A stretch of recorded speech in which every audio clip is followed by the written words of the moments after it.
God. And Spectre says, I am an aspect of God.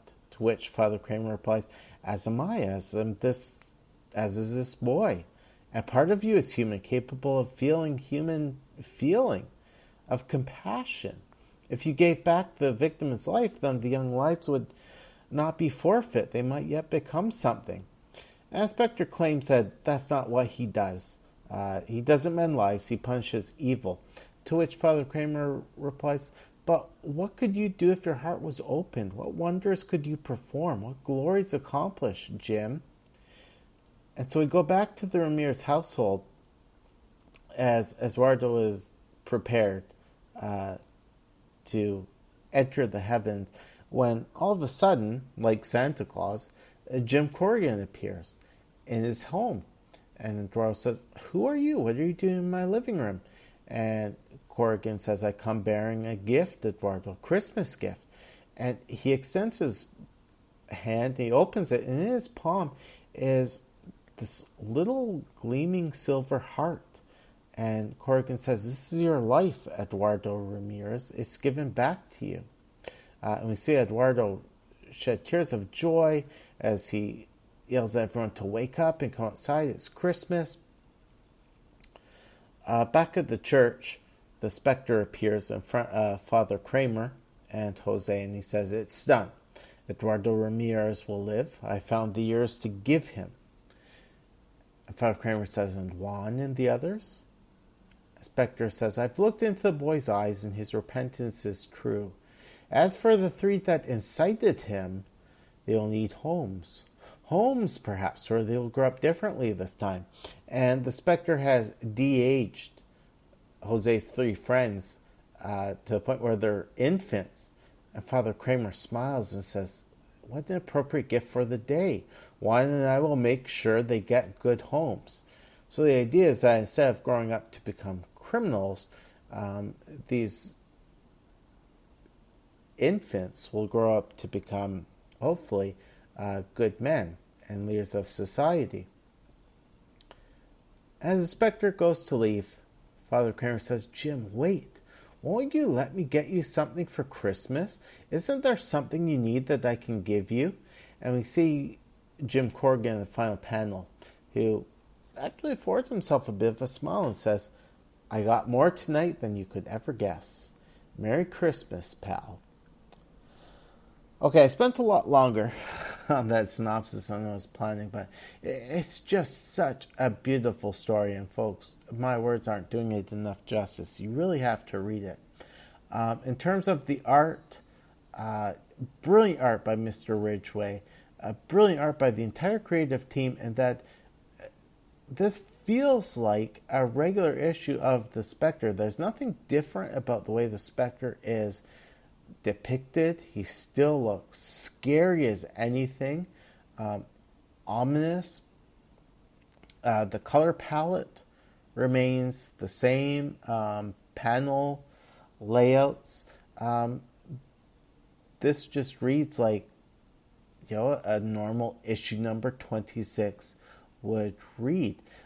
Story-wise, this really fits in well with what was going on in the Ostrander run at this time.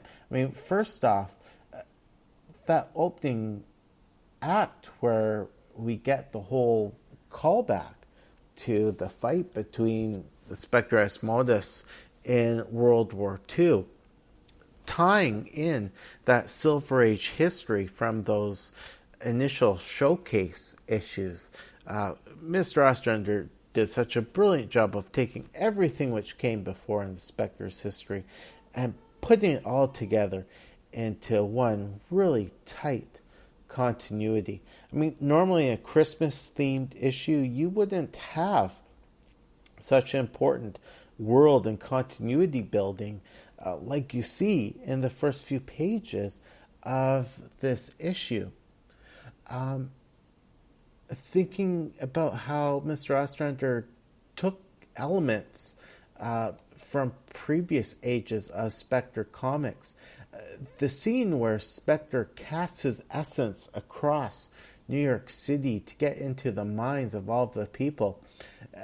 It's a nice homage to the Spectre's third Silver Age appearance in Showcase Comics, in which Ace Chance had taken up residency in Jim Corrigan's body, and so the Spectre was not able to reunite with Jim Corrigan or to get his rest. And so the Spectre basically had to cast a large net and gain positive spectral energy from acts of human kindness that were going on around the world. Jim Corrigan's seeming indifference to what happens to Kravitz's former employer earlier on in this issue really speaks to what Ostrander and his art team was doing with the character of Jim Corrigan throughout this series. Very often you would see at the start of an issue where Jim Corrigan came across as very hard-hearted, very cold, seemingly incapable of changing his character, which made sense in that Jim Corrigan wasn't completely alive. He literally was a ghost who simply made himself appear human. But what I loved in so many issues of the Ostrander Mandrake run is that over the course of even a single issue, you would see a change in Corrigan where he would actually try to consider another point of view, another action to take, so that he really did come across as a jerk in the first half of the issue, but then something would come up in the second half and readers would see something very redeeming within Jim Corrigan's character. And, very interesting that there's no quick line or text box near the end of the story explaining what happened to the former employer. There's no words of, oh yeah, Kravitz has gone to jail and his former employer is going to be okay. We're left to wonder what's going to happen, and that you don't usually get in a Christmas-themed issue. But of course, the real highlight of this issue is the Eduardo Ramirez act. And again, where else but in a Spectre comic are you going to see murder and attempted murder take place in a Christmas-themed issue? I would say this is certainly the most violent Christmas-themed issue I've ever read. And that is what makes this issue stand out from so many other season-themed issues that I've read. But here, with how the Spectre deals with what's going to happen to Eduardo Ramirez, what's going to happen to Jose, and the other gang members, just a wonderful chance to see how Jim is exploring the possibility of branching out and doing more than being a spirit of vengeance. And, one could say, okay, well, this is a Christmas-themed issue, so of course the Spectre has to come up with something different and come up with a silver heart that is going to fully restore Eduardo Ramirez's life. And of course he's not going to turn Jose and his three pals into bugs and then squish them. It's a Christmas-themed issue. But it's more than that. What made the Ostrander Mandrake Run of the Spectre so brilliant was the focus on Jim Corrigan's journey of self-exploration and self-discovery.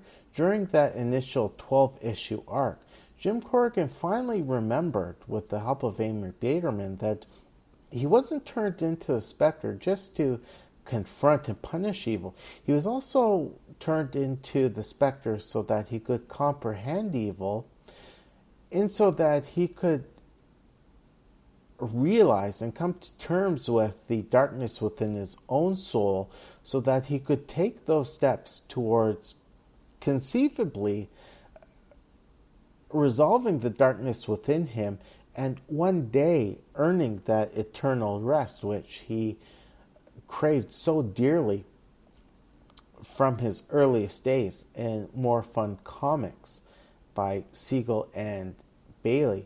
And so, yes, this is a Christmas themed issue, but this is another chapter in Jim's ongoing journey of self-discovery and self-exploration. He's looking within himself and considering that, maybe he can let some of the darkness within him go so that he can actually help, for perhaps the first time, prevent new evil from growing. Think of it this way. What would happen if he allowed Eduardo Ramirez to die in the morning? Assuming that Eduardo is the sole or the main income earner in the family, if Eduardo were to die, his family could potentially find themselves out on the streets. At least one of his children could go on to become a very angry person and possibly become a killer themselves. So here, this is an exercise in Jim comprehending evil and looking for a way to bring about light instead of more death. And so that's what makes the ending of this story really sweet, and what takes away the cheesiness. This is all part of a beautiful 60-plus issue look at an undead man's quest to learn more about his true nature and to resolve certain things that had tormented him for decades, so that he could reach that point where he could have that rest and let someone else become the specter. Am I near the end of my timer? Yes.